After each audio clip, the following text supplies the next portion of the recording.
Bienvenue tout le monde à un autre épisode de Chiller chez Boulet. Très, très content.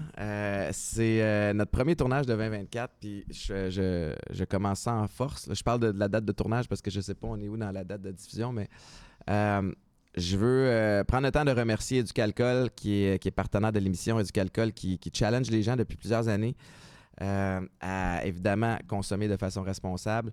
Puis avec leur nouvelle vision cette année, essaie de demander aux gens la raison pour laquelle ils boivent, le pourquoi derrière tout ça. Puis se poser des questions sur pourquoi dans la vie, c'est habituellement toujours une bonne chose. Ça amène à des réflexions qui sont intéressantes. Alors encore une fois, merci à la belle gang d'Éducalcool. L'invité que je reçois aujourd'hui, j'avais hâte de te recevoir. Jean-Philippe Cathy. Jean-Philippe, je m'en venais tantôt, puis j'essayais de trouver les bons mots sur la façon de te présenter. Ça va y aller comme ça va y aller aujourd'hui. On s'est rencontrés il y a plusieurs années à travers un ami en commun, Richard Turcotte, que je salue. On a d'autres amis en commun, Jean-Marie Lapointe, et tout le monde t'adore. Puis j'ai été... merci d'être là, premièrement. Là. Merci, ça fait plaisir. Merci de l'invitation. Comment tu te sens? Je me sens bien, Ouais. Écoute, j'avais hâte qu'on se rencontre, qu'on puisse jaser. Même principe, quand on s'est rencontrés il y a quelques années, tout le bagage d'amis en commun qu'on a, je trouvais la démarche intéressante. Oui, vraiment. Puis je pense qu'il y a un fit de valeur. Tu es un gars actif, dynamique. Les gens t'apprécient. Je pense que tu as les valeurs à la bonne place. Puis c'est pour ça que j'ai fait le saut, comme plusieurs personnes qui te connaissent ou en périphérie dans ta gang d'amis. Quand j'ai vu ton nom passer dans les nouvelles l'été dernier, t'es arrivé, t'es en béquille, t'es souriant, t'as bonne mine, mais le 1er juillet, t'as vécu quelque chose d'extrêmement difficile et traumatisant. Effectivement, c'est une journée qui a changé ma vie puis qui a changé la vie de plusieurs personnes dans tout ça, autant que ce soit des premiers répondants que ma blonde qui est avec moi qui est en haut. Fait que ça a été inattendu. Je pense pas que jamais personne, pour en remettre en contexte, décide de partir un week-end amoureux en allant en camping puis qui se retrouve face à un glissement de terrain, une catastrophe naturelle. Là. Fait que, pour mettre les gens en contexte, on est partis, nous, le vendredi soir pour un petit getaway dans un parc, la CEPAC, pour 3 jours, fin de semaine du long week-end de la Fête du Canada. Et puis, on est parti de chez nous pour se rendre au parc du Fjord. Fait qu'on est arrivé le vendredi soir en soirée, installe les affaires, dépack tout ça, s'installe tranquillement, se fait une bouffe, un feu, commence à relaxer là, pour ce long week-end-là. Puis on n'a pas de plan. On s'est dit, on s'en va visiter ce parc-là, puis on fera du paddle, on ira faire du hiking, ça va juste être le fun, mais on n'a pas défini rien du tout. Fait que le samedi matin, quand on se lève, déjeune dehors, café, la vibe est cool, plein de petites familles. Il fait beau à ce moment-là? Il fait beau, oui. Dans l'ensemble, le ciel est correct. C'est assez... la forêt est assez intense. Fait que on porte pas attention à ça parce qu'on se dit... On est en congé. Fait que si on marche une demi-heure puis il pleut, on reviendra. S'il fait beau, on sera dehors pendant 8 heures de temps. Mais le but est de profiter du moment qu'on a ensemble.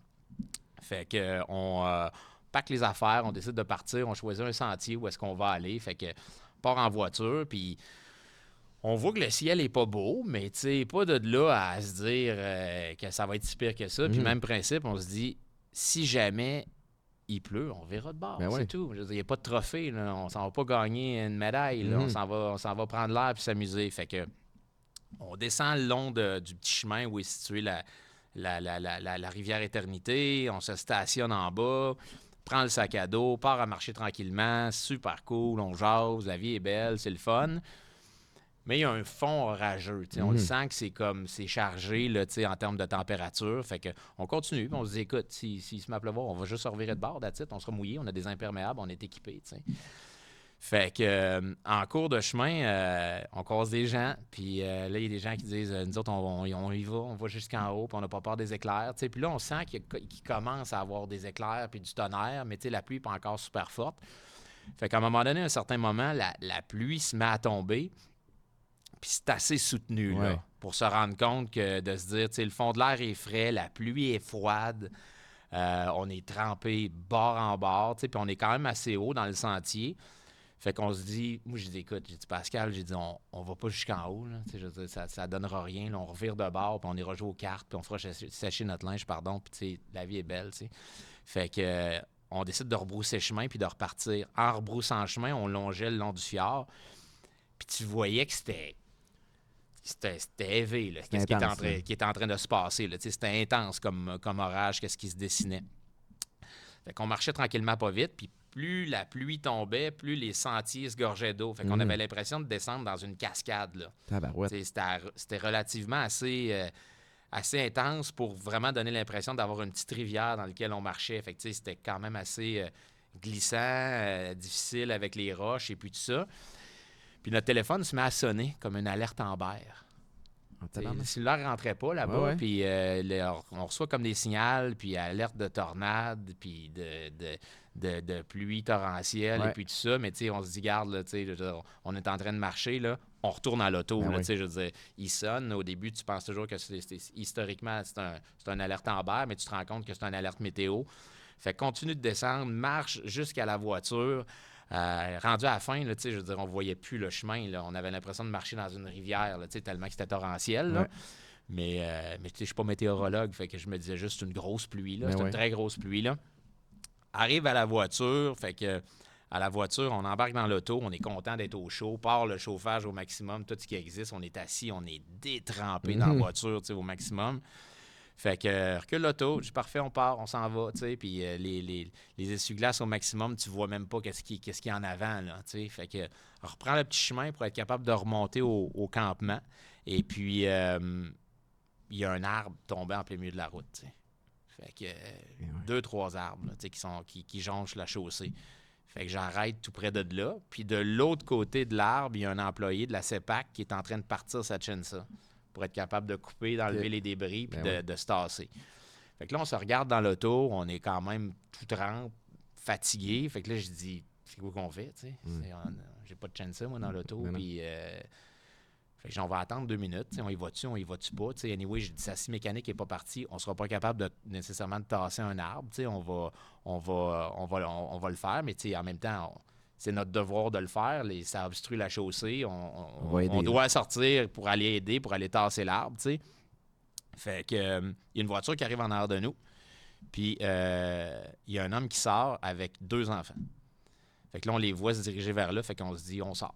Fait qu'on sort, on arrive. Ma voiture est tout près de l'arbre. Je suis le premier en avant. Et puis là, c'est mauvais dehors. Mon eye contact se fait avec le gars. Puis on regarde les deux, puis on se dit, on va tirer après l'arbre pour être capable de dégager la chaussée puis de passer avec nos voitures. T'sais. Le gars, ça ne ça part pas. Il n'y a rien à faire. Il n'y a rien à faire de son côté. Puis ça donne l'aspect que l'arbre, j'essayais de regarder d'où est-ce qu'il vient. Puis il est gros comment, l'arbre? C'est un bon arbre, là. Puis c'est venu avec toutes les racines puis tout ce qu'il y a avec. Parce que c'est venu de la falaise qui est située juste à côté de la route. La falaise est là, la route est ici. Fait que, il y a eu un premier glissement qui s'est fait. Puis c'est de là que provient toutes ces racines-là, puis cet arbre-là qui sont tombés sur la chaussée. Fait que je vois qu'il y a une traînée de boue, puis qu'à côté de moi, il s'est passé quelque chose, mais jamais de là à se dire ça va retomber, ou il va arriver quoi que ce soit, tu sais. Puis dans l'espace du temps où on se met à commencer à forcer après l'arbre pour être capable de le tasser, le gars qui était de l'autre côté, où je ne pourrais jamais savoir qui, là, dans la gang, a crié attention, puis un bruit sourd qui est venu, mais une force comme jamais j'avais entendu dans ma vie. Puis en l'espace d'un claquement de doigts, j'ai réalisé qu'il y avait comme une espèce de tsunami qui s'en venait, une vague qui s'en venait vers nous autres. Fait qu'on est... je suis parti à courir, je suis parti, c'est les deux. Ma blonde s'appelle Pascal, l'autre personne s'appelle Pascal, masculin, fait qu'on est tous partis vers nos voitures à la course. Ma blonde, la première, moi, je suis parti hyper vite, pour éviter qu'est-ce qui s'en venait en arrière de moi, mais j'avais pas nécessairement d'idée c'était quoi qui s'en venait, ouais. Tu sens quelque chose, puis... Un grondement hyper fort, puis en l'espace d'un claquement de doigts, je me suis retrouvé, je la tenais par le bras. C'est un vague souvenir que j'ai, parce que quand c'est arrivé puis ça l'a frappé, je l'ai agrippé. moi, je me suis retrouvé face au garde-fou. Puis, comme on se ferait prendre par une vague, là, tu sais, quand on fait du surf ou qu'on est dans le Maine ou quoi que ce soit, puis on est rendu un peu plus deep, puis la vague nous arrive dans le dos, puis on se rend compte de la force de l'eau, là, tu sais, je veux dire, quand on a déjà été joué dans la mer, là, ben c'est à peu près l'équivalent de ce qui est arrivé en arrière de moi, sauf que c'était la montagne. Tabarnak. C'était la chaussée, toute, littéralement. Puis toi, t'es coincé entre collapsé. ça puis le garde-fou. Le garde-fou. Fait que la force de l'impact, puis mon corps était face au garde-fou, pardon. L'impact de la vase, des arbres, de tout ce qui en a suivi, m'a fait plier en deux dans le garde-fou, puis en l'espace d'une seconde, je me suis retrouvé assis dans le lit de la rivière. Puis il y a eu probablement 30 secondes, une minute qui s'est écoulée où est-ce que j'ai vu noir, j'ai rien vu, à peu près qu'est-ce qui s'est passé. Puis quand je me suis ouvert les yeux, le garde-fou était au-dessus de moi. Fait que la route avait complètement cédé, là. Ben oui. Puis je savais pertinemment que quand j'ai frappé le garde-fou, je me suis déjà cassé d'autres choses dans ma vie, qu'il y avait pas mal d'affaires qui venaient de casser, là. Ouais. Mais sur le coup, je comprenais pas. C'était d'un irréalisme, là, tu sais, je veux dire. C'est pas un accident de voiture où est-ce que tu vois la voiture s'en venir ou quoi que ce soit. Mais c'est non, une c'est catastrophe soudain. naturelle. Ça n'existe pas dans la vie, tu sais, je veux dire. Tu peux pas... Tu vois ça dans un film, là, Ah ouais. tu sais, je veux dire. C'est littéralement ce que c'est, là. Fait que quand je me suis ouvert les yeux puis j'étais assis dans l'eau, puis ça fait déjà un certain moment que la pluie tombait. Puis c'est une forme de gouffre, hein? Fait que, tu sais, l'eau vient toute des montagnes, puis elle descend vers en bas. Fait que la rivière était très, très, très sauvage. Là, quand j'ai ouvert les yeux, puis j'ai regardé devant moi, j'ai fait « OK, c'est plus la petite rivière de quand on est parti. Là. Non. Maintenant, c'est des rapides olympiques, puis il y a des arbres qui passent, puis j'entends toi, tout... Toi, t'es dans la partie vaseuse, ce qui signifie que le courant t'entraîne pas? Ou... Je suis dans le courant. Je suis dans le courant et la vase est derrière moi. Moi, là, ça l'a terminé. C'est comme dans mon dos. Le garde-fou est au-dessus de moi. Je vois la rivière. Je vois je suis comme un peu dans une certaine forme d'alcôve. Je vois la rivière devant moi. Je vois la scène de qu'est-ce qui est en train de se passer. T'sais. Puis toi, t'es coincé là. Moi, je suis coincé là. J'aurais un potentiel de bouger, mais l'eau est quand même assez élevée. J'ai de l'eau à la taille.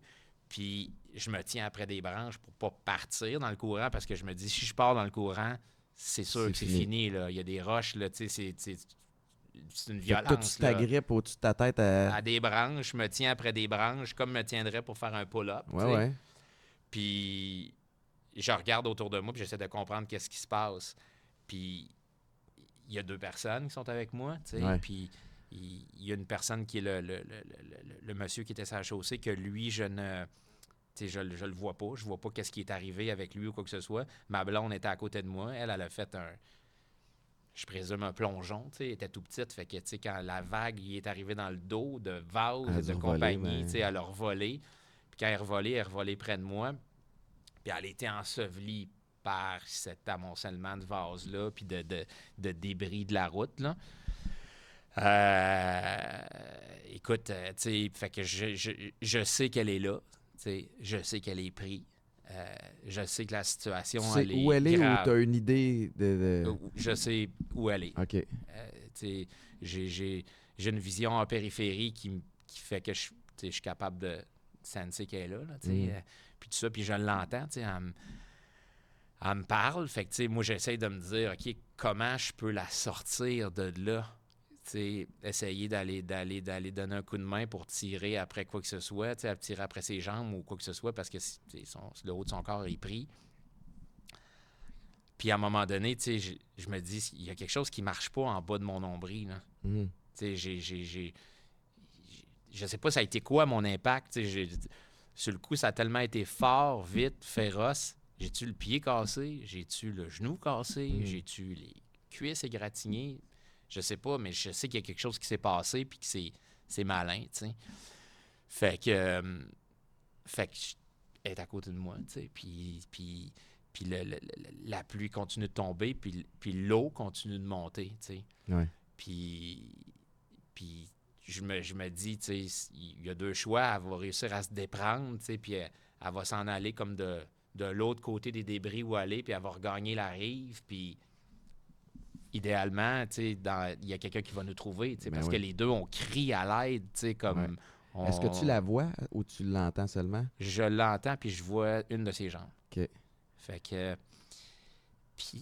Puis c'est ça, puis, je me dis, il y a quelqu'un qui va arriver, qui va nous entendre, mais ça vient de se passer. Fait que je me dis, le gars, il est encore là, que ça te chaîne ça? Et le gars, est emporté, je peux rien voir parce que je suis adossé.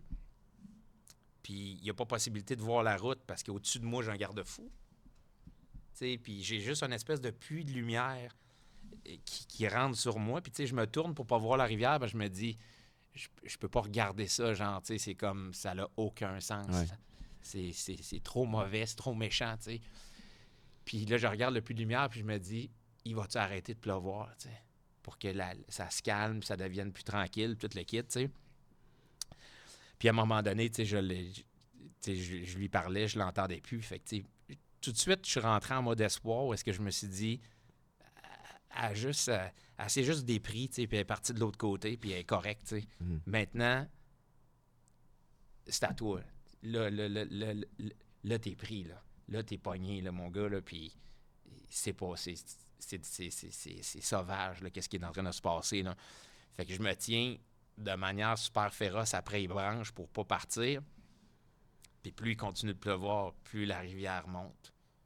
Plus le danger augmente. C'est comme dans les films qu'on voit que quelqu'un est dans un ascenseur, puis que l'eau rentre, puis ça monte, puis finit noyé. Là. Les météorologues ont dit que vous avez reçu l'équivalent d'1 mois de bonne pluie en 1 heure. Ouais. Puis que même c'était comparable, sinon plus que ce qu'il y a qu'en 96. Ouais. Au même endroit, c'est juste que là, ça avait été pendant une plus longue période de temps, de façon constante. Fait que je comprends que, puis tu sais, c'est drôle entre quand le pompier est arrivé, là, je saute une étape, là, mais je veux pas qu'on saute d'étape, mais il racontait, il y a une différence déjà d'auteur d'eau. Entre le moment où tout a commencé à être coincé puis le moment où tu as eu des secours, ça avait monté considérablement. Là. Fait que c'est sûr que ça doit être fréquent. Oui, parce que tu te dis, puis je pouvais quand même, c'est là que la fameuse switch embarque, comme j'ai confié à Patrick Lagacé, j'ai dit, je sentais qu'il y avait comme que la mort était sur place, là, qu'il était là. Puis je me disais, bon, là, elle va-tu m'amener ou je vais passer au travers, t'sais? Puis là, c'est là la game mentale, la survie, la survie de l'être humain, là, tout ce qu'on a en dedans de nous, parce que tout le monde l'a, cette caractéristique-là, mais on l'active jamais, puis on souhaite jamais à personne d'avoir activé ce mode-là, t'sais, le 4x4 off-road dans l'auto, là, je veux dire, qui reste dans l'auto, là. Ouais. Fait que, tu sais, quand tu actives cette switch-là dans toi, tu te dis, OK, là c'est là où je ne reverrai plus mes enfants. Puis là, ta vie défile. Tu penses à tout, tu penses à plein d'affaires. Puis à un moment donné, aux 2 minutes, tu cries pour que quelqu'un t'entende. Mais tu te dis, il faut que je me garde des forces. Ouais. Parce que je sens que je suis en train d'en perdre, mais tu comprends pas pourquoi tu es en train d'en perdre. Tu es en train d'en perdre parce que tu es blessé. T'sais, moi, dans cet accident-là, ce qui est réellement arrivé à mes jambes, j'ai eu les deux fémurs fracturés, dévascularisés, puis c'est des fractures ouvertes, des côtes cassées, puis une jambe gauche que le garde-fou a mangé à certains endroits, là, qui a enlevé des morceaux. Là. Ouais. Fait que quand on m'a retrouvé, j'avais déjà perdu 2 litres de sang. Fait que, tu sais, mon cœur pompait activement pour être capable de me garder. Je sentais que j'avais froid, tu sais. C'est comme toutes les pires conditions réunies à un endroit. Puis ça a duré quand même 90 minutes dans l'eau. Avant qu'on te trouve. Avant qu'on me trouve, là. Tu sais, fait que pendant ces 90 minutes-là, tu te dis, OK, ma blonde est où? Es-tu encore là? Es-tu vivante? Es-tu décédée? T'essayes comme de comprendre, de te dire, je vais me pincer, c'est-tu un mauvais rêve, tu sais, tellement que ça peut pas exister. Là. Tu switches de te parler entre les deux oreilles puis d'aller dig deep là, pour rester en vie, rester motivé. Puis à un moment donné, il faut que tu snap out puis que tu te mettes à crier pour essayer d'attirer l'attention. Après ça, il faut que tu retombes dans...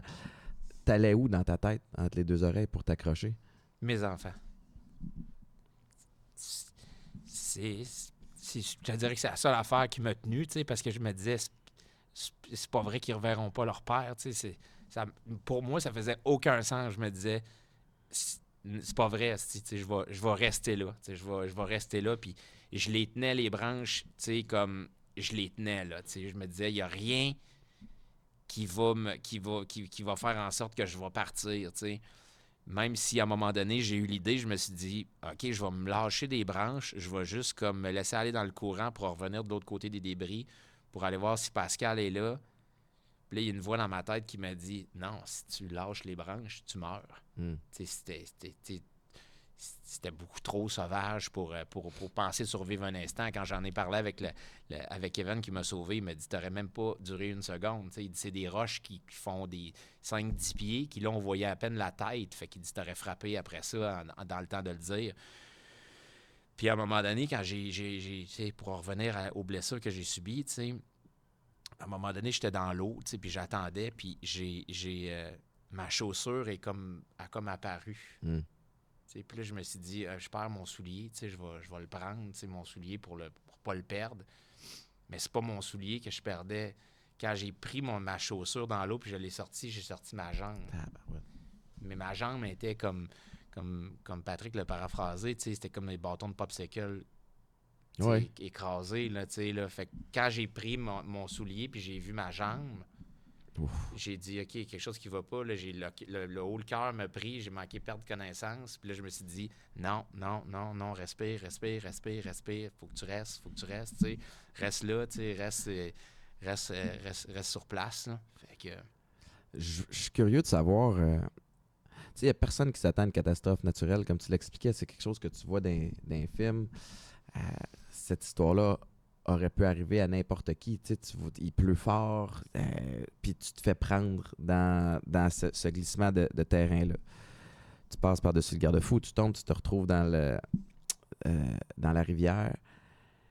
Combien de temps ça te prend avant de réaliser, est-ce que, OK, là, c'est ça la situation, tu sais, de reconnaître un peu la situation dans laquelle tu es? Je te dirais peut-être 15 minutes. Tu sais, le temps de réaliser que la personne avec qui tu est dans une position terrible, que tu n'entends plus rien autour, que tout ce que tu entends, c'est la force de la météo, tu sais. Puis là, de réaliser, de dire, OK, là, c'est vrai, là, tu sais, je veux dire, c'est ce qui se passe autour de moi, là, c'est vraiment en train d'arriver, là. Puis il y a une espèce de froideur qui s'installe aussi autour de toi, là, mis à part l'eau qui est très, très froide, là, tu sais, je veux dire, tu peux le sentir, là, tu sais, un bruit sourd, là, tu sais, façon de parler, de dire, OK, il y a quelque chose, là, tu sais, là, j'ai jamais vécu d'autres accidents avant, je suis jamais arrivé sur les lieux d'un accident, mais je pense que quelqu'un qui fait ça comme à tous les jours dans un métier de rescue doit sentir cette espèce de climat-là qui s'installe autour, là, pour le réaliser que c'était vraiment vrai, tu sais, puis dire, il faut survivre, tu sais, je veux dire, maintenant, c'est ça qu'il faut que je fasse pour être capable de sortir de là, puis est-ce que je suis en train d'essayer de survivre à quelque chose que je ne survivrais pas, tu sais, il y a cette question-là aussi, là, parce que, tu sais, il y a une douleur qui est atroce, là, tu sais, que je ne pourrais jamais aujourd'hui essayer de me repositionner, de revivre cette douleur-là. Cette douleur-là, elle a été pour moi beaucoup trop élevée pour qu'elle laisse nécessairement une empreinte. Tu sais, je veux dire, les fémurs, c'est l'os le plus gros du corps. Tu sais, je veux dire, puis c'est pas un que tu te casses, c'est deux, puis ils te sortent par le côté des jambes. Tu sais, je veux dire, puis c'est dévascularisé, puis en plus mal en point possible. Fait que c'est littéralement les pires fractures que tu peux te faire. Fait que, tu sais, je pense qu'à un moment donné, le cerveau, il coupe, là. Il fait une coupure à dire, OK, la douleur est trop élevée, fait que je l'étouffe d'une certaine manière, puis... à travers l'adrénaline, à travers l'état de choc, j'imagine, tu sais, qui... Exactement, l'adrénaline, l'état de choc, puis Puis tiens bon, parce que cette douleur-là va revenir, tu sais. Ouais. Plus tard, on va te faire sentir pour vrai c'est quoi cette vraie douleur-là. Puis Ouais, hein? c'est un peu ça, tu sais. Fait que quand j'ai réalisé que mon pied, mes jambes, tout ce qui se passait, je me suis dit, OK, là, il n'y a plus d'autre choix, là, tu sais. Tu te tiens, tu cries, puis à un moment donné, il y a quelqu'un qui va arriver. Sois convaincu que ça va se passer, tu sais. Garde la foi que tu vas sortir de là. Puis à un moment donné, j'ai entendu l'accent du Saguenay sympathique là, de Kevin qui m'a dit bouge pas, on arrive. Puis j'avais de la misère à y croire parce que, tu sais, au-dessus de moi, il y avait le garde-fou, il y avait juste un espèce de puits de lumière. Tu sais, d'un côté, c'était la rivière, je pouvais pas voir personne, il y avait personne dans la rivière. Puis de ce côté-là, quand je regardais en l'air, il y avait ce puits de lumière-là qui rentrait. Puis je l'ai vu arriver avec une espèce de casque d'escalade de rescue, là. Puis là, je l'ai regardé en haut, là, puis là, je me suis dit, OK. Puis là, j'ai dit, sors-moi de là. Puis il m'a dit, oui, on arrive. Puis là, je le voyais qui était strappé, qui était cordé pour être capable de descendre, pour venir me rejoindre, mais je comprenais pas encore exactement où est-ce que je me situais, où est-ce que j'étais dans le lit de la rivière comparativement à la route, parce que, tu sais, j'ai descendu cette route-là en voiture pour m'en aller faire le hike. J'ai regardé la rivière à droite, mais j'ai pas regardé le cap là, qui se prononçait. Là. Fait que j'avais de la misère un peu à saisir la hauteur. Là. Fait que il m'a dit « bouge pas », puis il s'est avancé tranquillement. Puis c'est juste après qu'on se soit parlé qu'il m'a fait comme comprendre, parce que moi, j'avais dans ma tête à moi que je me tenais après les branches, puis qu'en dessous de moi, il y avait de la végétation qui avait tombé, puis que j'étais assis sur un arbre. Puis c'est ce qui me permettait de me sécuriser mentalement, à me dire, bon, ben je suis comme assis dans l'eau sur un arbre, je tiens des branches, puis c'est mon siège pour pas partir dans le courant. Puis il m'a dit, t'es assis sur quoi? Ben j'ai dit, je suis assis sur un arbre. Mais j'y ai dit, j'ai les jambes cassées, là, c'est sûr, là, tu sais, là. Fait qu'il dit, on va te sortir de là. Fait qu'il dit, moi, j'ai pas eu le choix d'aller sonder dans l'eau pour voir si c'était vrai ce que tu me disais, parce qu'il dit, moi, j'avais autant de chances que toi de mourir, tu sais. Ouais. Je glissais, je partais, c'était fini, tu sais. Il était attaché après le treuil du VTT. Son partner l'a winché, là, Ouais.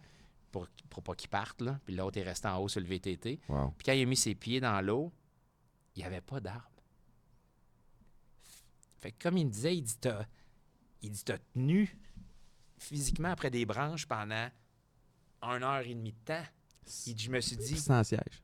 Sans siège. Il dit, j'ai jamais compris ce que tu as fait. Puis je l'ai compris plus tard, quand je suis arrivé, quand j'ai été transféré en ambulance, j'avais tous les 2 avant-bras bleus.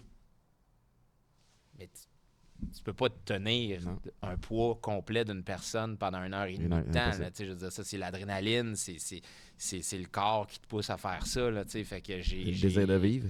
T'essayes de vivre, c'est ça. Ouais. Puis quand t'essayes de vivre, tous les mécanismes possibles se déclenchent. Ouais. Fait qu'il a réussi à m'attacher, il m'a sorti de là, il m'a amené sur la chaussée. Quand j'ai senti que j'étais couché sur du plat, je peux dire ça, dans ma tête, je me suis dit, OK, je suis sain et sauf. T'sais. À quel point c'était douloureux de te sortir de ton siège, entre guillemets? C'était mixé de sensations. C'était une sensation autant d'être soulagé, de me faire sauver, que d'avoir de la douleur. Mais la douleur était coupée à partir de ce moment-là parce qu'elle était beaucoup trop élevée. Ouais. Puis à partir du moment où il m'a sorti de la rivière, j'ai jamais réouvert mes yeux. Puis là, c'est là que la peur s'est installée pour eux parce qu'ils se disaient « reste avec nous autres ». Ce qu'on entend souvent « reste avec nous autres ». Puis là, ils me faisaient parler, puis c'est le même sujet de conversation que quand j'étais dans la rivière, c'était uniquement mes enfants. J'ai 3 filles, fait que il voyait que c'était quelque chose qui allait me chercher, qui allait m'hameçonner pour être capable de me tenir. Fait qu'il me parlait de mes enfants, puis ce qui est drôle de tout cet accident-là, c'est que pour ne pas mourir, tu dois rester réveillé. Donc, par conséquent, quand tu restes réveillé, tu es conscient de tout. Fait que la laideur, ta voix de A à Z. Tu peux pas dire je vais perdre connaissance, je me réveillerai quand ce sera fini. Si tu perds connaissance, tu meurs noyé. Si en haut, tu commences à t'éteindre tranquillement, tu survivras pas. Fait que il a fait en quelque sorte j'ose croire, des premiers soins pour des garrots pour arrêter le sang. Ça, je le saurais jamais. Ou, je pourrais lui demander, remarque, là, mais comme il a fait des manœuvres pour me stabiliser. Puis quand ils m'ont embarqué, j'ai pas d'idée comment est-ce que le VTT était fait et j'ai pas d'idée comment est-ce que la remorque était faite derrière. Mais je sais une chose, c'est que quand j'étais dedans, il était à côté de moi, puis il avait sa main sur moi, puis il m'a dit « Tiens-toi, on n'est pas sorti du bois. » tabarnouche. Puis là, je me suis dit « Pourquoi? On est sur la route. » Mais encore là, je comprenais pas. Je savais qu'il y avait... Si le garde-fou était dans la rivière, je savais qu'il y avait eu une explosion, mais jusqu'à quel degré? Il dit Jean-Philippe, il dit « Il n'y a plus de route. » Tabarnache. Puis, normalement, c'est une route qu'en VTT prendrait 5 minutes pour descendre, pour se rendre en bas, à destination. Pour s'en venir, me rejoindre pour me sauver, essayer de nous sauver, de nous trouver, ça leur a pris 45 minutes puis 2 réservoirs d'essence de scie mécanique pour tasser des arbres, pour être capable de se frayer un chemin pour arriver en bas. Ils n'étaient même pas sûrs d'être capable de se rendre, d'y aller, le danger, etc., parce qu'il y a eu 82 éboulements pendant toute la période. Fait que quand on est remonté, j'avais le feeling de sortir de la brousse, hein, de sortir de la jungle. Là, ça cognait, là, puis il me faisait parler. À un moment donné, il y a une pièce au-dessus de la remorque qui a arraché. J'y ai redit par après, je dis, il y a une pièce qui a arraché. Hein. Il dit, tu te souviens de ça? Je dis, pas visuellement, je l'ai entendu, le bruit, puis je me tenais, puis je me disais juste, sors de là, il faut que je sorte de là, il faut que j'arrive. Puis il m'expliquait que qu'en remontant, en arrivant au village, il y a une ambulance qui m'attendait, puis que, je m'en allais vers l'hôpital.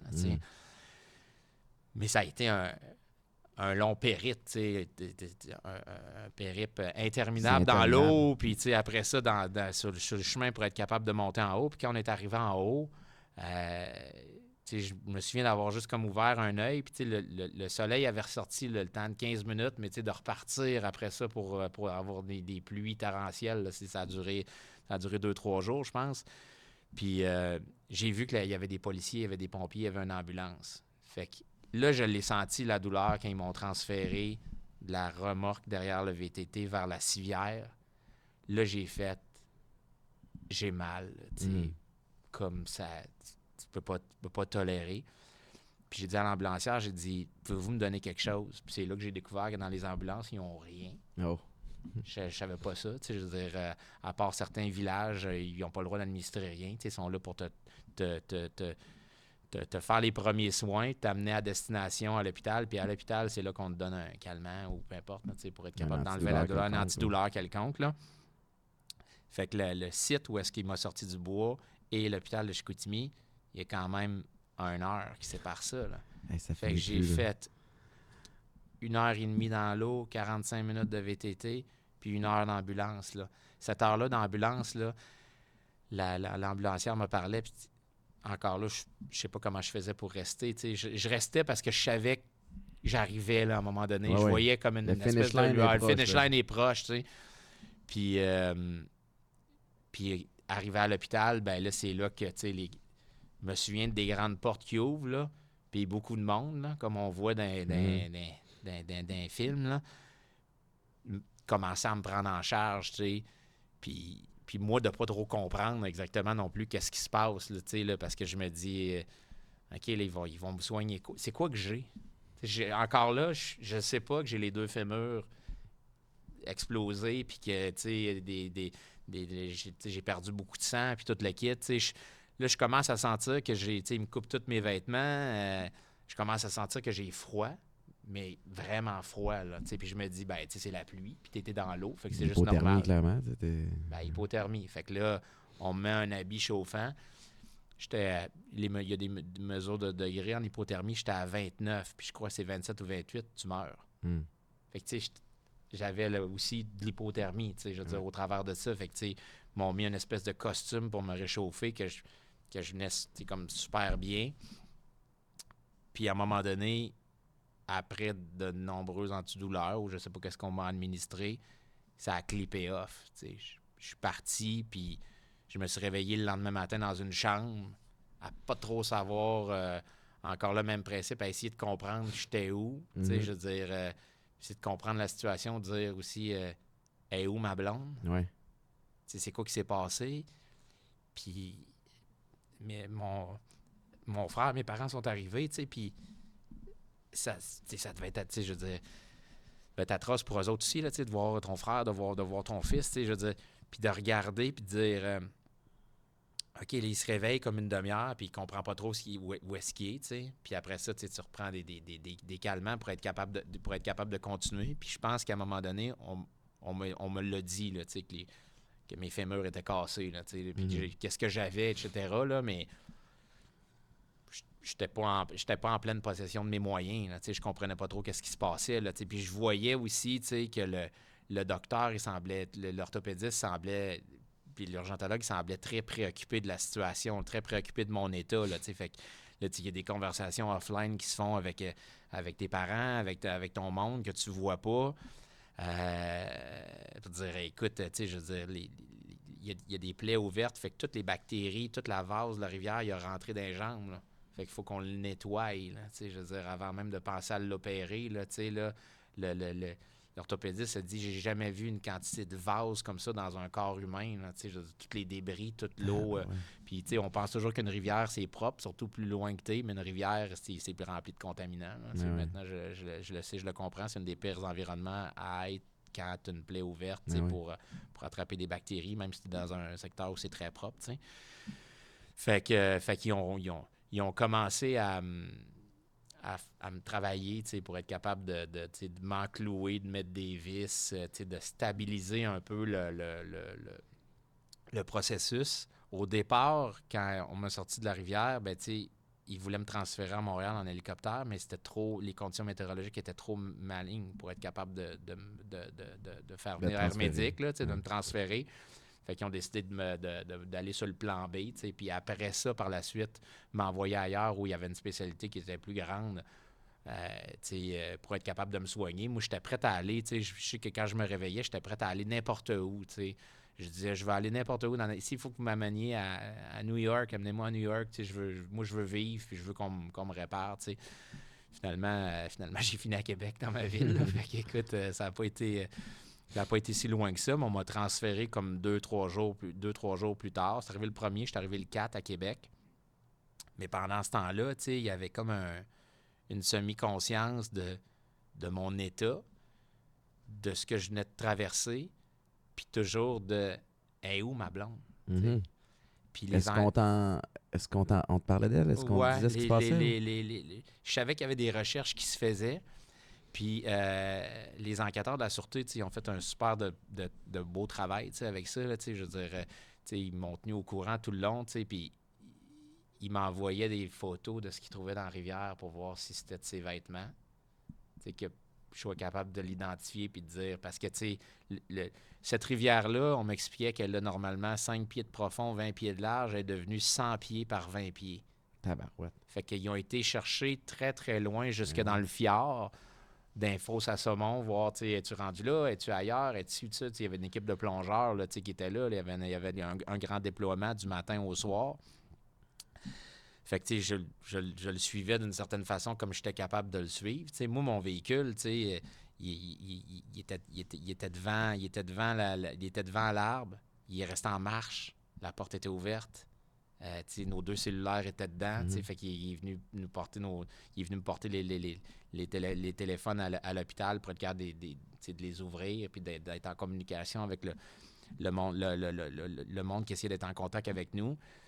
Puis je gardais espoir de me dire elle doit être sur le bord à quelque part. Ouais. C'est une fille qui était super sportive, super forte. Je dis c'est impossible. Elle est ressortie, elle est ressortie de quelque part, puis à un moment donné, là, bang, la douleur te revient, là, tu repars, là, tu te fais opérer, tu te fais ci, tu te fais ça, tu reviens, tu te réveilles, je veux dire, t'es pas dans un coma, mais t'es tout proche de ce qu'un coma pourrait être. Je m'étais dans le coma pour être capable de comparer, puis j'étais très on and off là, dans ma survie parce que j'étais longtemps en mode survie, quand j'ai dit, dans la rivière, la mort s'installe, là, ben quand elle s'installe, là, elle vient pas en visite pour 2-3 heures, là, elle vient en visite pour un bout. Là. Moi, je l'ai senti à côté de moi pendant longtemps, là, jusqu'à mi-juillet, là, à un moment donné, pour être capable de dire, OK, faut que ça me lâche, il faut que ça sorte, là, parce que j'avais toujours Ouais, l'impression sentais d'être pas loin, en... ouais. J'étais tellement en hyper-vigilance, j'ai tellement vécu une sensation de danger extrême que ça se départit pas de toi rapidement, là, ça. Là. Fait que quand on m'a transféré vers Québec le 4 juillet, c'est là qu'ils l'ont retrouvé. C'est là que j'ai su en débarquant de,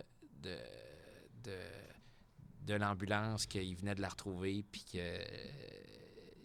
l'avait retrouvée tout près de moi, dans l'eau, exactement un peu où est-ce qu'elle était au départ. Là, ils ont fait des recherches un peu partout, mais l'amoncellement de débris, l'eau qui a monté a fait en sorte que elle a pas bougé.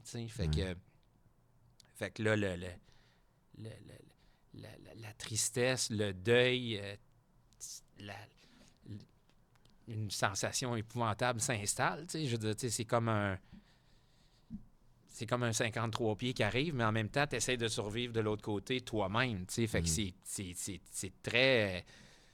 C'est très impossible. C'est comme tout ce que tu peux avoir dans une recette, tu l'as. Là, je veux dire, l'accident, le drame, le deuil. Fait que quand je suis rentré à l'Enfant Jésus, ils m'ont tout de suite pris. Puis, c'est dans l'Est du Québec, c'est l'hôpital qui est le plus spécialisé en traumatologie et en soins orthopédiques. Là. Fait que j'ai été pris en charge par des super-héros. Là, c'est littéralement ça. Fait que à partir de là, c'est là que ça a commencé, là, la série d'opérations, la série de débridements pour laver l'intérieur, enclouer, etc., greffe de peau, on fait quoi avec? Là, je veux dire, grosso modo, c'est ça que je suis là, mais il savait très bien qu'est-ce qu'il faisait, là, mais ça nécessitait plusieurs interventions, là. Fait que, mais au moins, j'étais rendu dans ma ville. J'étais rendu à un endroit où est-ce que je pouvais voir la binette de mes filles se pointer au loin puis dire, OK, ils sont là, parfait, let's go. Là, maintenant, c'est à toi de survivre, c'est à toi de guérir, transfusion sanguine, tout Ils ont quel ce âge, que... tes filles? J'ai des jumelles qui ont 11 ans, puis ma plus grande a 13. Ouais. Fait que, eux autres, ils ont eu peur, je veux dire, ils ont réalisé c'était quoi, là, je veux dire, Sûreté du Québec qui appelle leur mère, puis qui dit hey, il est arrivé quelque chose à votre père, je veux dire, là, ils ont eu. Ben oui. sont juste assez grandes pour être capables de comprendre que ce qui se passe est assez grave, là. Surtout, bien entendu, pour ma plus grande, puis surtout quand tu arrives là-dedans, puis ils n'ont jamais été habitués. Il y a des gens qui, tout au long de leur vie, vont aller à l'hôpital, vont aller voir des proches, ça. Eux autres, ça n'a pas tant fait partie de leur réalité, quotidien, de leur réalité. T'sais. Fait que ça me permettait d'être capable au moins de m'accrocher un peu. Fait que là, la multitude moi, je le réalisais pas, mais au mois de juillet, on m'a opéré 9 fois. Donc, anesthésié 9 fois. Fait que j'y allais aux 2 jours. Aux 2 jours, il y a quelqu'un qui venait me chercher dans la chambre, qui me sortait, puis qui m'amenait au bloc opératoire, qui me disait, bon, ben là, aujourd'hui, on fait cette étape-là. Fait que, puis je posais beaucoup de questions, parce que j'essayais de comprendre comment se faisait ma guérison. Qu'est-ce qu'il allait faire exactement sur moi pour être capable de me remettre sur pied. T'sais.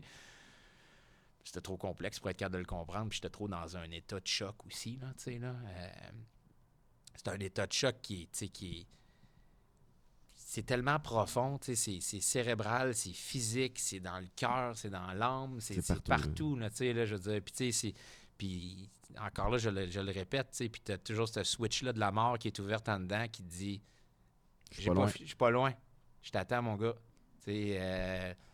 Un faux geste, puis tu suis avec le reste, puis t'es pas capable de la rééteindre, là, de dire OK, je vais fermer ça, genre c'est une hyper-vigilance qui est très, très forte, tu sais. Puis... La ressens-tu encore? Non. Je suis capable d'y retourner. Je voudrais y retourner, mais c'est parti, je veux dire. Mais par contre, ça va rester à vie. Je sais c'est quoi. Ça, ce bout-là, c'est toujours le bout qui est plus délicat parce que maintenant, tu vis en pleine conscience.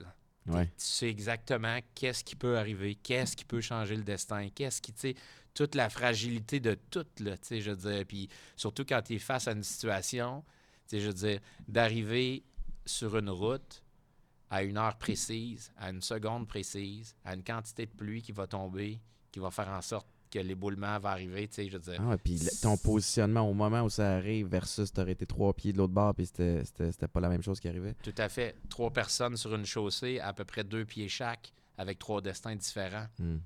Tu sais, je veux dire, tu peux pas comprendre, Mais là, non. tu sais, je veux dire exactement c'est quoi, là. Est-ce que une fois que la poussière retombe, tu sais, parce que je le comprends, le concept de il y a beaucoup qui se passe en même temps. Tu sais, t'es encore en train d'essayer d'assimiler ce qui s'est passé. Il y a ta conjointe, ta blonde, tu sais, ce qui se passe de ce côté-là. Ta santé, les chirurgies, l'anesthésie on and off. Ça aussi, ça fuck quelqu'un. Tu sais, t'en Ouais. fais une fois, puis des fois, il y en a pour qui ça laisse des séquelles. Combien de temps ça a pris avant que la poussière retombe, là, puis que quasiment, je veux pas dire, ben, que la monotonie s'installe un peu, puis que tu fasses comme, oh, OK. Parce que c'est là que tu as probablement le temps de penser, puis de réfléchir, Ouais. puis d'analyser, puis de suranalyser même. Je te dirais entre 2 et 3 semaines, entre la mi-juillet, là, puis dans le coin du 20, là, tu sais. Au départ, tu sais, quand c'est arrivé, tu sais, quand je suis arrivé à l'Enfant Jésus, ils m'ont dit, tu sais, tu vas avoir besoin de soutien d'aide psychologique, tu sais, puis j'ai dit oui, tu sais, puis Oui. bar ouvert, là, tu sais, je veux dire, allez-y tous les jours, 2 fois par jour, tu sais, moi, je sais que c'est ça qui va me sauver, là, tu sais, j'avais cette voix-là intérieure, puis c'est là que, puis cette voix-là intérieure, elle m'a amené à faire quand même des choses sur lesquelles j'aurais jamais pensé, tu sais, puis c'est là qu'on a échangé ensemble, que Jean-Marie Lapointe est rentré en ligne de compte. T'sais, moi, je ne connaissais pas Jean-Marie. Je savais que c'était un ami de Richard. Je savais qu'il gravitait autour de Richard. Puis j'ai pris le téléphone le 6 juillet. J'ai appelé Richard, puis j'ai laissé un message, je pense qu'il a gardé. Puis j'ai dit, moi, je veux lui parler à lui. Mm. Puis il comprenait pas. Il dit, tu veux lui parler? J'ai dit, lui, c'est un gars que je suis, que je trouve hyper brillant. C'est un être humain à part, extraordinaire. Puis j'avais dans la tête que ce gars-là allait me sauver psychologiquement. Si tu me demandes pourquoi, je serais jamais capable de te répondre à ça. C'est pas important. Mon cerveau m'a amené là. Fait que Richard m'a dit, donne-moi 30 minutes, je t'organise ça. Puis Jean-Marie m'a appelé, puis j'y ai parlé, puis il m'a dit, je vais t'aider. Mais je veux que tu comprennes que toi aussi, tu vas m'aider. Je vais sortir grandi de cette épreuve-là que tu traverses, puis moi, je vais t'aider à sortir, comme il l'appelle, du chemin de garnotte de la mort, là, tu sais, là, je veux dire. Fait que tous les moments où est-ce que, tu sais, les soins des hôpitaux, tu tombes dans la période de vacances, il y a moins de psychologues, etc., lui, c'était mon psychologue on demand. Wow. J'ai envoyé un texto, puis, tu sais, psychologue le moins fort parce qu'il n'est pas psychologue, mais, tu sais, Oh ouais. tu sais, multiples chapeaux. On s'est fait des FaceTime tout le mois de juillet. Tu sais, il m'appelait, il était en moto, il faisait le tour de Montréal, il prenait une heure ensemble, il m'aidait à me comprendre dans ma tête, tu sais, voir ce que j'étais, puis qu'est-ce que je vivais, tu sais, puis j'étais vraiment au début du traumatisme, là, tu sais, dans sa plus grande intensité. Fait qu'il était hyper, il est encore présent beaucoup à ce jour, mais il était hyper présent pour moi au départ, puis lui, il m'a sorti psychologiquement du bois autant que les pompiers m'ont sorti de la rivière. Puis ça, j'y dois tout là-dessus. Puis pour revenir à la question que tu m'as posée, aux alentours du 15, à un moment donné, quand j'ai commencé à être soulagé, parce que j'avais tellement peur de mourir que je tolérais la douleur trop élevée. Puis à un moment donné, il y a un médecin qui a dit « faut que tu prennes plus de calmants, d'antidouleur pour être capable d'être bien parce que ça marche pas ton affaire. Là, je veux dire, tu me dis que tu es à 5 sur 10, mais je voulais pas me retrouver sur une surdose d'antidouleur puis que la mort puisse venir me chercher. Fait que je me disais, je veux voir tout ce qui se passe autour. La conscience, l'hypervigilance, c'est dans ça que j'étais. Puis à un moment donné, j'ai commencé, merci à ce médecin-là, à augmenter cette dose d'antidouleur-là pour être mieux, parce que c'était ridicule d'endurer ça, puis mon corps n'aurait pas soutenu. Mais là, j'ai commencé à être mieux, puis que ma conscience change un petit peu. Puis là, j'ai réalisé le deuil. Puis tu sais, tu te dis, OK, là, mettons, tu dis, hey, j'aurais un répit, ou est-ce que là, j'ai plus mal? sais, où est-ce que là, ma douleur est atténuée par l'antidouleur, ben là, le 53 pieds de la mort arrive, là, tu sais, puis il te rentre d'en face dans ta chambre, là, puis tu te dis, OK, là, c'est le deuil, là, tu sais, le deuil embarque, là, tu sais, je veux dire, il a passé de la douleur, là, maintenant, c'est le deuil, puis, tu sais, tout ce qui vient autour, parce que, tu sais, le deuil, ça laisse des traces. Je veux dire, Pascal, c'est une mère de famille, 2 enfants. Fait que là, tu te dis, ils n'ont plus de mère. Je veux dire, fait que c'est comme si on dirait que ça te rentre dedans, ça recule, puis ça revient, puis ça recule, puis ça revient. Fait que là, cette conscience-là embarque. Fait que t'as pas de break, là. T'as aucun break. Ce mois de juillet-là, je vais m'en souvenir toute ma vie, parce que à la minute où est-ce que je pensais être mieux physiquement, ben le psychologique, le deuil embarquait, puis ça devenait comme insupportable, je veux dire, d'un certain sens. Fait que... Comment tu fais pour pas tomber dans... C'est niaiseux, puis c'est peut-être un... Je pense qu'il y a probablement des gens qui se mettent à consommer un peu à ce moment-là, où, tu sais, je vais faire un lien vers la question du alcool, parce que je trouve que la porte est ouverte pour ça, mais... comment tu fais pour pas tomber dans l'alcool, pour pas essayer d'étouffer à maner, parce que tu as besoin de te sacrer patience d'une façon ou d'une autre, parce que tu dois être drainé, brûlé et physiquement et émotivement. Ça a été quoi ton truc? Comment t'as fait? Je voulais tellement rester... j'ai tellement passé proche d'être déconnecté de la réalité puis perdre la vie que je voulais tellement rester connecté puis moi-même que ça m'a empêché de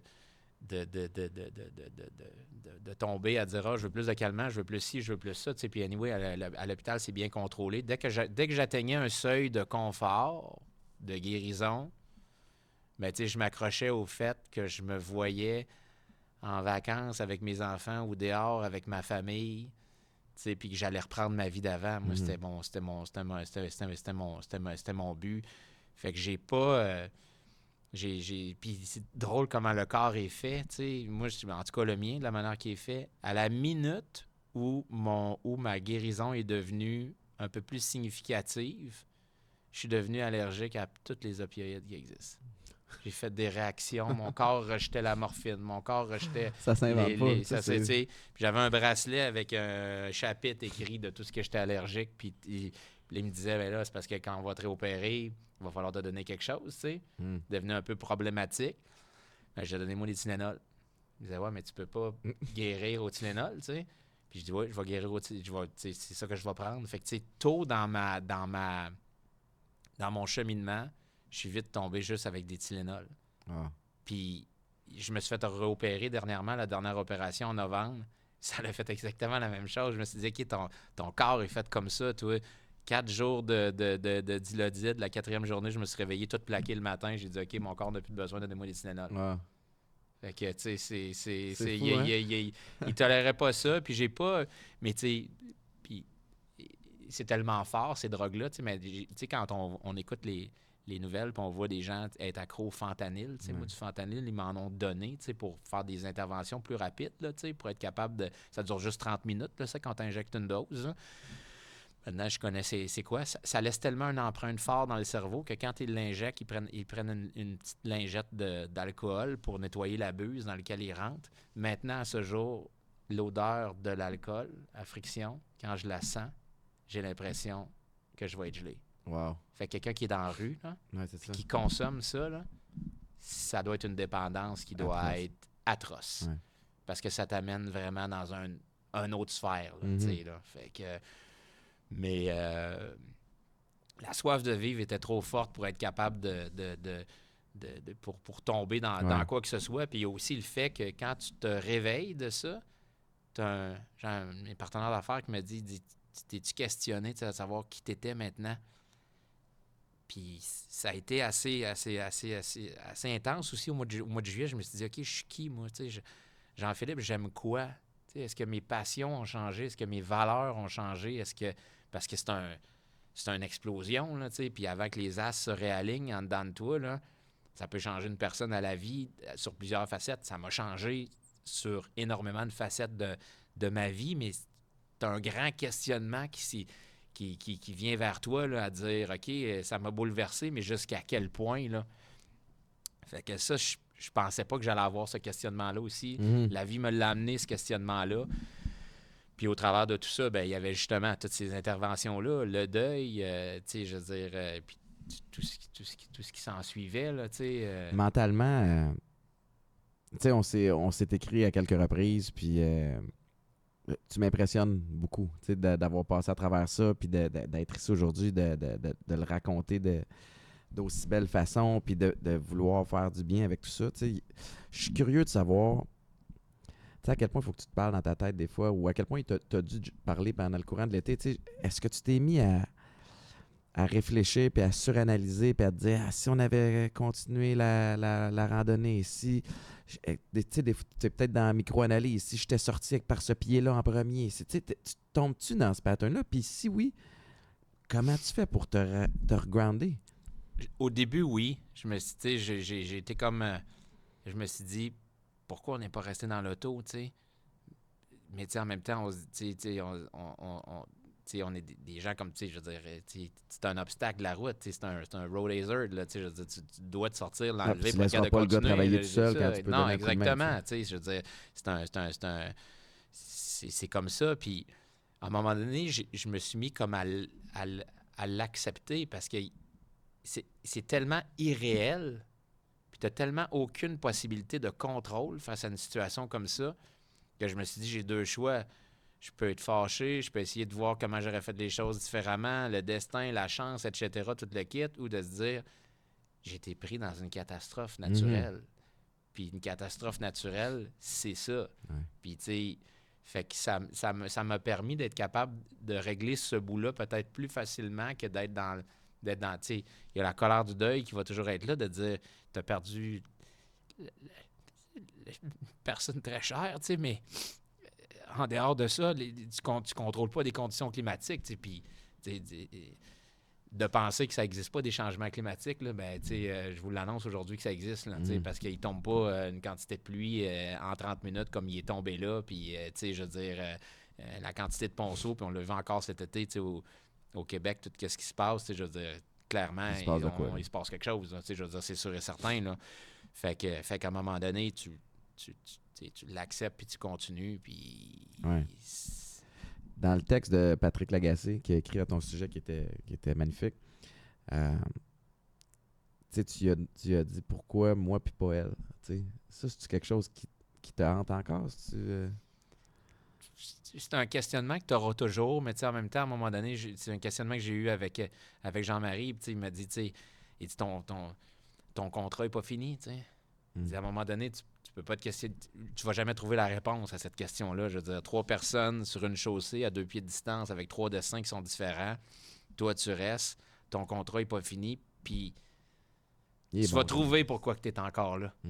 Puis moi, il m'a fait beaucoup on a échangé énormément. Puis quand il m'a dit, la vie va te laisser un cadeau mal emballé, j'ai trouvé ça rough de me faire dire ça au départ. J'ai dit, un cadeau?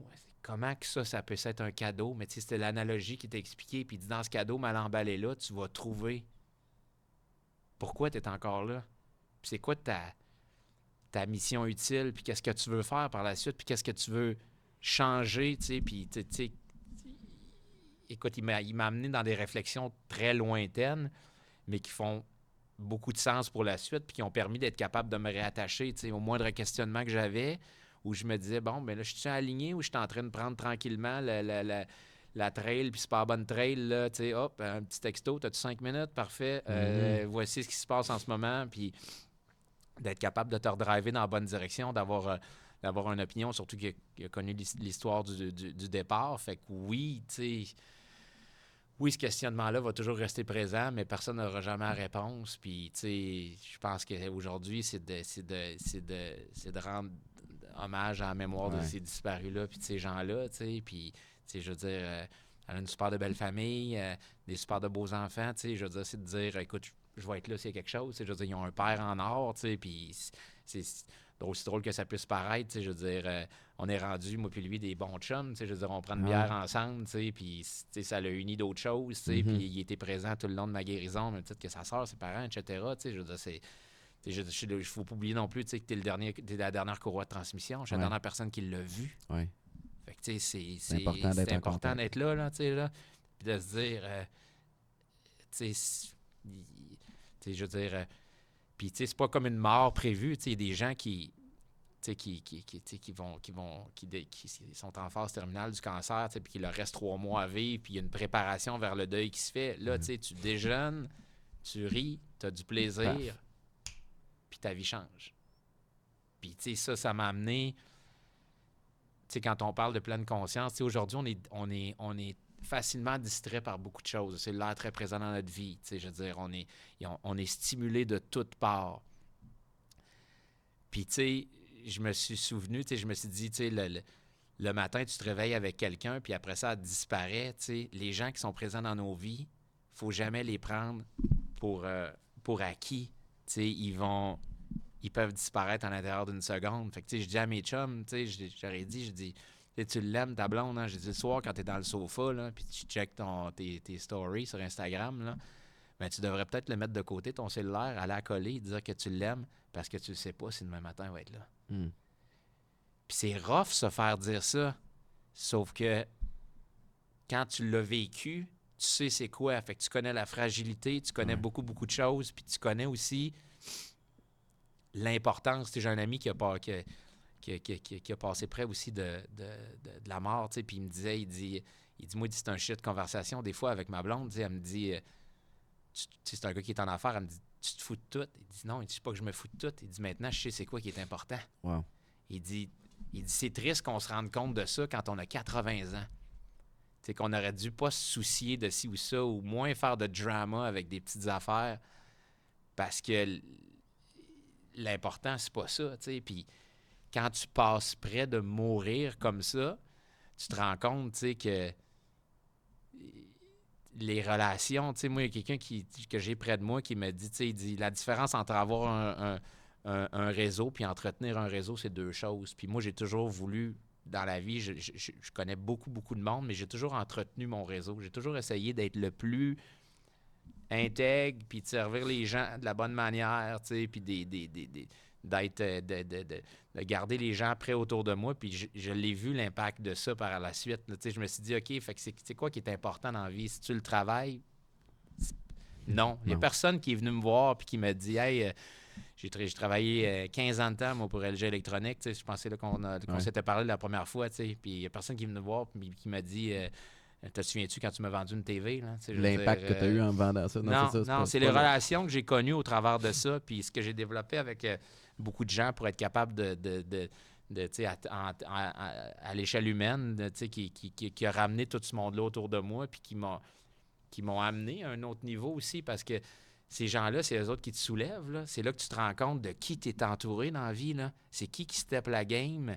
C'est qui tranquillement n'est pas là. Mm-hmm. Il n'y en a pas eu beaucoup qui n'ont pas été là. Il y a 100% des gens ils ont été au rendez-vous, puis il y en a des nouveaux qui se sont ajoutés, puis il y en a qui étaient présents, qui m'ont montré des facettes de leur personnalité que j'ai fait comme « Wow! » Genre, t'es un joyau, là, je veux dire, autour de moi, là, pour être capable de faire tout ça. Fait qu'il y a tout cette... Tu sais, mes parents, je veux dire, tu penses pas à 70 ans revenir à s'occuper de ton fils comme quand il avait 8 ans, Mm-hmm.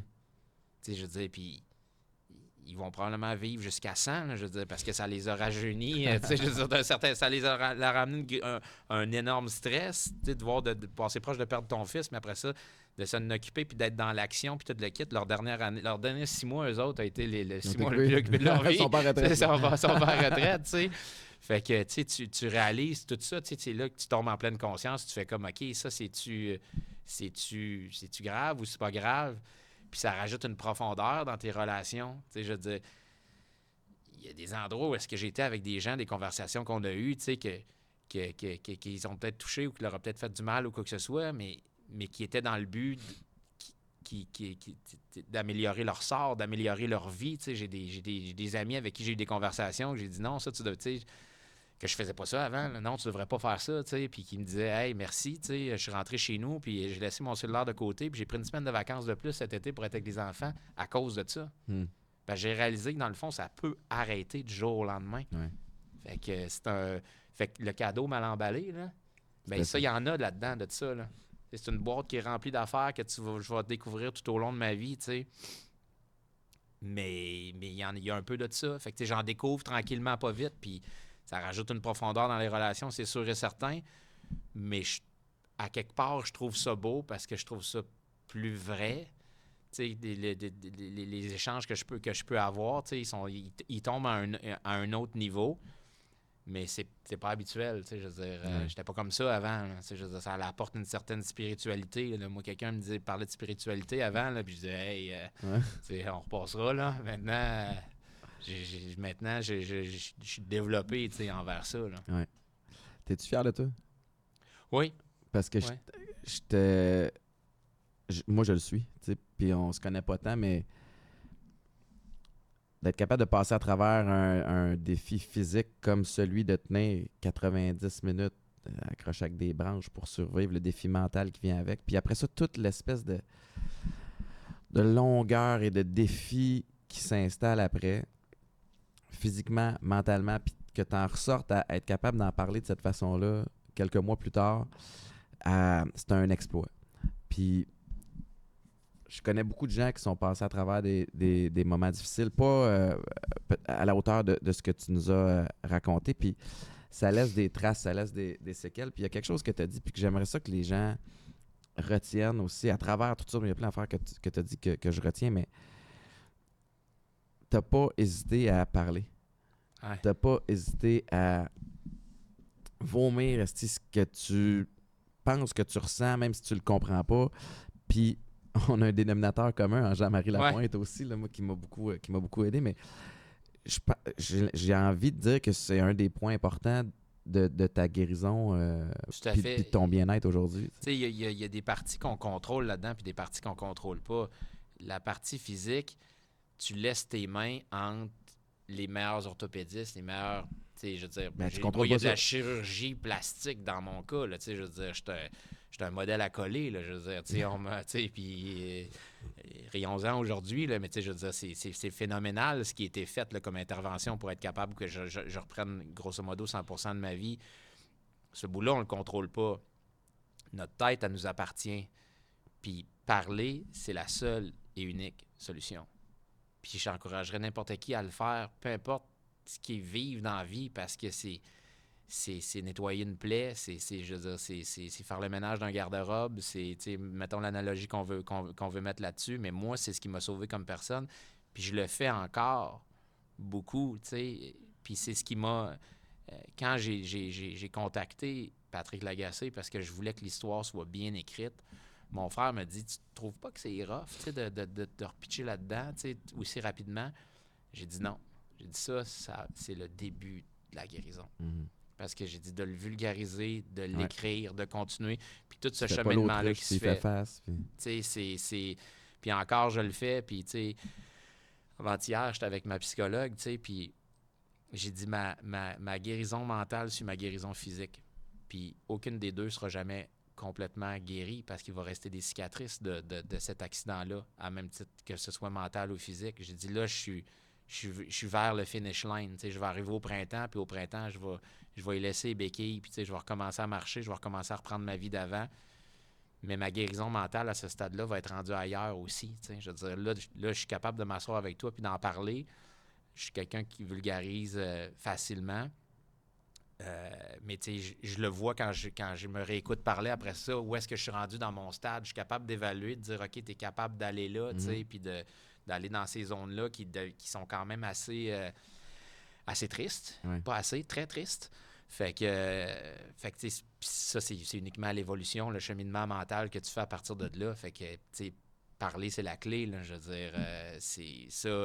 Peu importe ce qu'on traverse dans la vie, que ce soit une dépendance, une peine d'amour, la maladie, je veux dire, c'est...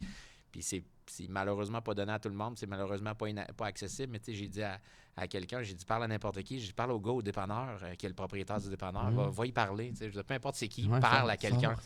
Sors-le, là, tu sais, je veux dire, c'est ça qui va te faire du bien. Là. Ouais. Bravo, je peux pas penser à une meilleure façon de finir ça. Je veux quand même prendre le temps d'envoyer une pensée aux familles de Pascal, de Pascal Léon aussi. Puis peut-être, moi j'ai envie de saluer Kevin aussi, puis Frédéric, je pense, les deux pompiers, là, parce que je l'ai lu évidemment dans le texte. Puis j'encourage les gens à aller lire justement le texte, l'entrevue que tu as donnée à Patrick Lagacé, mais leur version aussi est intéressante, de leur angle, en fait, la façon dont eux l'ont vécu. Puis vraiment, merci beaucoup parce que des belles valeurs, puis t'es groundé, t'es à ta place. Je sais pas si dans ton cadeau mal emballé, il y a de continuer à véhiculer ce message-là, mais je pense que tu devrais le considérer assurément parce que moi, ça m'a fait du bien aujourd'hui. Puis je suis convaincu que les gens qui nous écoutent aussi. Y a-tu quelque chose, mot de la fin, quelque chose que t'as pas dit que t'aimerais rajouter? Merci. Premièrement, merci de m'avoir invité, puis merci pour ta vision que tu as envers ça. Puis c'est ce que je veux sortir comme message. Ça peut aider des gens, s'il peut avoir une continuité. Puis ça, je pense que, comme tu as dit, dans le cadeau à l'emballé, il y a une suite à ça, là, tant qu'à avoir vécu ça, aussi bien aider que ça serve à quelque chose d'avoir traversé cette souffrance-là. Mais tu sais, comme tu l'as dit, tu sais, de remercier Kevin, son partenaire Frédéric, je veux dire, je ne serais pas ici.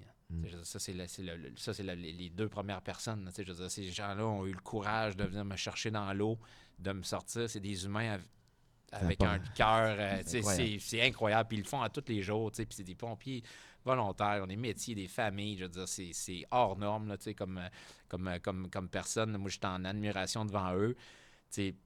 Mon chirurgien orthopédique qui s'occupe de moi depuis le début, ces gars-là m'ont opéré 9 fois, 10 fois, je veux dire, à même titre que la chirurgienne plastique aussi qui l'a fait, Dr Plante, Dr Baudouin-Cloutier, je veux dire, je serais pas là aussi, même principe, ma famille, mes amis, mes enfants, tout ce monde-là, mes partenaires d'affaires, c'est tout du monde qui ont été là autour pour être capable de me prendre à bout de bras. C'est là qu'on dit l'expression de te prendre à bout de bras, de te surélever, puis de t'amener ailleurs, ben, tu sais, c'est tout ce monde-là qui ont fait en sorte que non, ça se fait pas tout seul. Ouais. Ça prend une armée pour être capable d'amener quelqu'un à un Mais autre ça prend une bougie d'allumage, puis elle peut pas partir de nulle part d'autre que de toi. Ouais, fait que le crédit te revient beaucoup, évidemment. Ouais. Puis, tu sais, des gens qui font en sorte qu'aujourd'hui, je te connais grâce à Richard, avec lequel tu t'entraînais. Richard, pour moi, c'est une courroie de transmission dans ma vie avec tellement de monde. Ouais. Je veux dire, qui m'a présenté, qui aujourd'hui gravite autour de moi, qui fait en sorte que Jean-Marie fait partie de ma vie aujourd'hui. C'est là qu'on se rend compte qu'on est à 3 personnes. Toujours dans la vie. Là, cette expression-là, c'est ça. Je veux dire, on est plus près qu'on le pense. Puis, il ne faut pas hésiter à lever la main. Fait que, toutes ces précieuses personnes-là que j'ai autour de moi, qu'elles soient dans le milieu hospitalier, dans les amis, la famille, etc., ben, merci. Je veux dire, c'est grâce à vous. Là. Jean-Philippe Cathy, merci infiniment. C'est un plaisir. Puis, écoute, tu reviendras dans quelques temps nous jaser de la suite, puis où t'en es, parce que c'est vraiment très, très motivant. Merci beaucoup. Merci, Étienne. Merci tout le monde d'avoir écouté l'épisode. Je vous encourage. Écoute, je sais pas si tu veux être suivi sur les réseaux sociaux ou pas, mais je sais que nous autres, on se parle sur Instagram souvent. J'ai un nom de famille facile à trouver, là. Fait que normalement, je suis pas trop difficile. Merci aussi à Éducalcool, évidemment, partenaire extraordinaire du podcast qui permet justement d'avoir une belle production comme celle-ci, puis toute la gang de la Poche Bleue. Fait que bonne semaine tout le monde. Bye bye!